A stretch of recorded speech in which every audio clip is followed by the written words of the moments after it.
I'm still working with these people, man. I can't tell you that. This is the most complicated season ever. So this is nice. It's really nice to like reflect.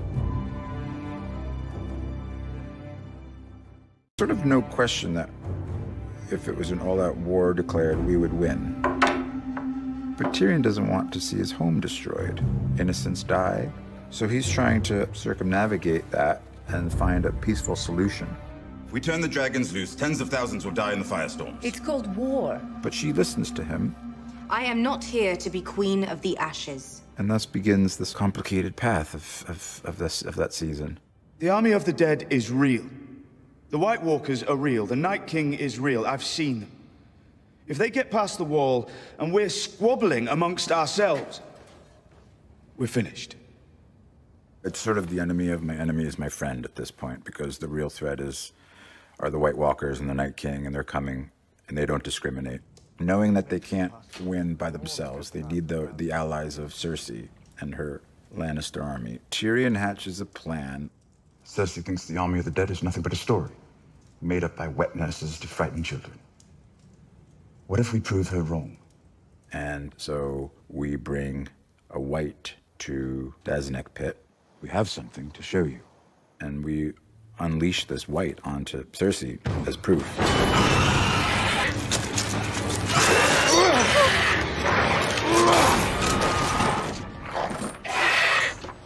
But I guess that wasn't enough to convince her. The dead will come north first. Enjoy dealing with them. We will deal with whatever is left of you. It's a great scene because he realizes he's not going to change their relationship, especially in this forum. But he's so tired of the same old, especially in that room where his father sat in judgment of Tyrion so many times. And now that Cersei's sitting in that same chair, he's like, why don't you just kill me? Why don't you just enough? Put your money where the mouth is, because I'm done. Do it! Say the word. She might kill him in that moment. He's happy she doesn't, and then he realizes she's pregnant. That's the main reason he's convinced she's going to go through with this plan. And yet again, like this show always does, they even pull the wool over the characters' eyes, not just the viewers, but the characters.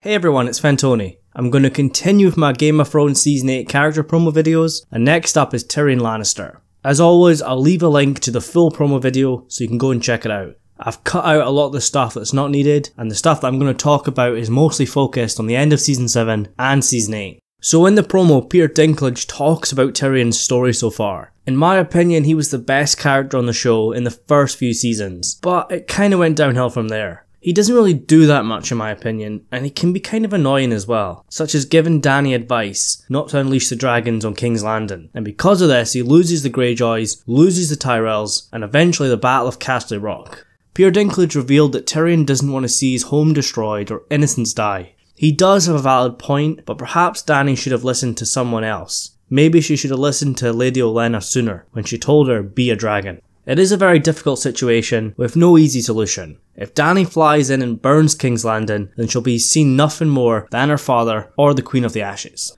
Tyrion has had lots of failures since his return to Westeros, and some of the scenes in Season 7 were pretty bad, but he also had great stuff as well. I loved his conversation with Cersei. He believes he's convinced Cersei to join Jon and Dany, but we know she actually plans on leaving them to fight the army of the dead, and she might even attack them from down south. Tyrion knows that Cersei's pregnant, and he believes because of that, she's gonna help. He knows that she loves her children more than anything, and he even said that's her only redeeming quality. But we know Cersei's not gonna help. Tyrion might actually be blamed for this. Daenerys might even see it as another failure or a betrayal. She might believe that Tyrion's trying to save his sister and her unborn child.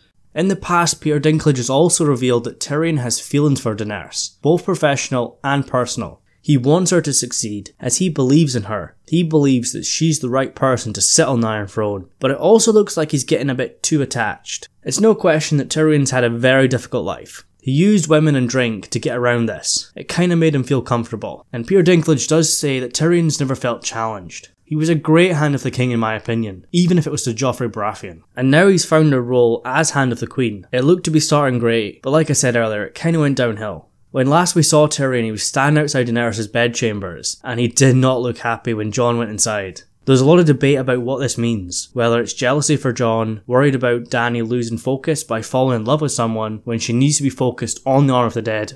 Love and politics in Game of Thrones don't mash up very well. Many people have died because of love. Take Robb Stark as an example. Tyrion might not want Daenerys to make a similar mistake. He might try and get Daenerys to break off the relationship. But we've got to remember that Daenerys really loves Jon. It's obvious that a baby's on the way and a wedding, and soon Jon will be revealed to be her nephew.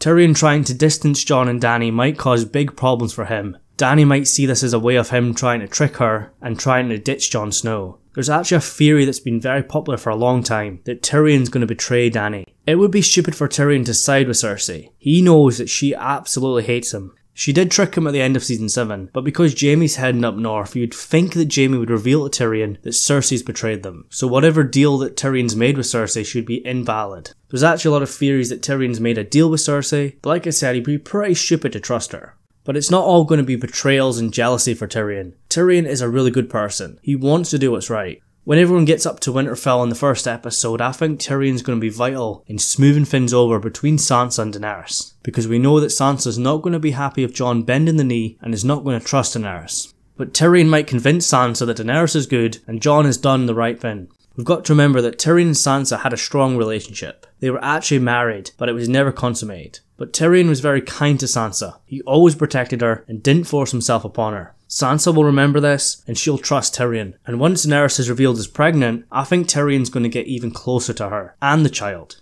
And I did mention in my last Daenerys video that Tyrion might advise Daenerys just to leave Westeros, get out of here, the Arm of the Dead can't cross the water, just fly away to Essos and Drogon, live your life out with your child. But Daenerys is not going to do that. Episode 3 is going to be the big battle, and of course Tyrion's going to have a part in preparing, but he's not a soldier. But I think he will see battle once again, just like he has in the past. I don't expect to see him sit by the fire and wait things out. He could take up arms once again, in a similar role to Blackwater. I've got extremely high hopes for Tyrion in the final season, but I don't want to see him sit on the sidelines and be Daenerys' cheerleader. I want Tyrion to shine again. He's had great moments since he left Westeros, such as meeting Daenerys' dragons, becoming Hand of the Queen, reuniting with Jaime Lannister, and my personal favourite, negotiating with Cersei. Peter Dinklage and Lena Headey have such great chemistry together. Both of them are top tier actors on the show. So guys, in the comments below, let me know what you think about Tyrion and Daenerys. Will he mess up everything for her? Is he going to betray her by helping Cersei? Or do you think something completely different? I'm going to continue with the rest of the characters, so if you've got any requests for your favourite and you want to see them up next, please let me know. It's still quiet in the Game of Thrones front. We're probably going to start hearing more once we get into the new year. Probably another teaser coming up, and then the big trailer. It's going to get crazy on the channel. There's going to be lots of content, so make sure you subscribe. Anyways guys, remember to leave your thoughts in the comments below. I love hearing them, and if you're new to the channel and you love Game of Thrones, make sure you subscribe, and I'd really appreciate it if you could like the video. Anyways, thank you so much for watching, and I'll see you in the next one.